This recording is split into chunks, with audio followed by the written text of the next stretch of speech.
You don't lose your rights all at once. You lose them one small step at a time. This video explores the subtle process of how rights can erode. The illusion is that rights are removed suddenly. That's not how it happens. If it did, people would see it, question it, and resist it. Instead, it happens quietly, gradually, and incrementally, one small change at a time. Each step feels limited, temporary, and reasonable.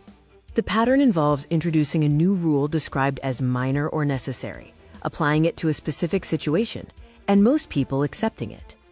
Then, it happens again. This becomes a repeat cycle. Another rule, another adjustment, another small change. Each one builds on the last until the system begins to shift. This is like death by 1,000 cuts. No single step feels like the breaking point. One change is easy, one restriction is manageable, but they don't stay isolated.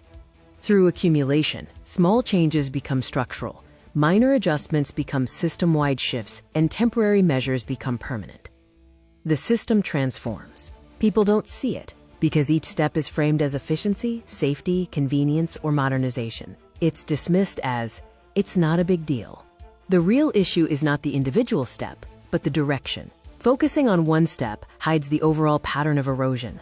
The first thing that shifts is not your rights, but your expectations. This manifests as less access, less transparency, and less accountability. This expectation shift is the turning point. What was unacceptable becomes normal, what raised concern becomes routine, and what was questioned becomes accepted. The result is compliance without force. People adapt, comply, and stop pushing back. The system no longer needs force because it already has compliance. The most dangerous belief is, it's just this one thing. However, every step builds, expands, and becomes permanent. Rights are narrowed, conditioned, delayed, and reframed. Ultimately, they change in practice. This leads to the difference between theory and reality. Rights may exist in law, but are harder to use, access, and enforce. This is why asserting them is important. The turning point is not the step itself, but the direction. Ask if each new measure moves us toward more freedom or less. By recognizing repetition, escalation, and the overall trajectory, you begin to see the pattern. Once you see it, it is impossible to unsee. A warning message: no system takes everything at once. It only needs you to accept the next step, as each small acceptance adds up. We must consider what small change we accepted and plan a restoration of our God-given rights recognized in Canadian law. Understanding the pattern is not enough. Rights survive only when citizens act to defend them. This is the action plan from awareness to action. Informed citizens engaging lawfully and persistently help correct systems. This moment calls for peaceful civic engagement grounded in knowledge and courage. The goal is to stop the incremental erosion by refusing to accept the next small step. Resistance begins by saying no to the marginal changes. The solution is not complex, but it requires unity, persistence, and a refusal to comply with every incremental step.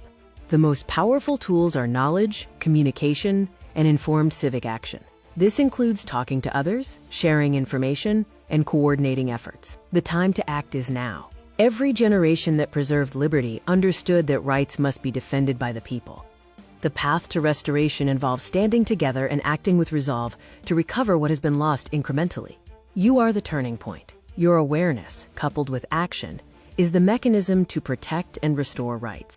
It is up to us to decide the trajectory. Let us stand firm against the incremental erosion of our fundamental rights and freedoms. Thank you for watching this video and for your commitment to understanding and defending your rights.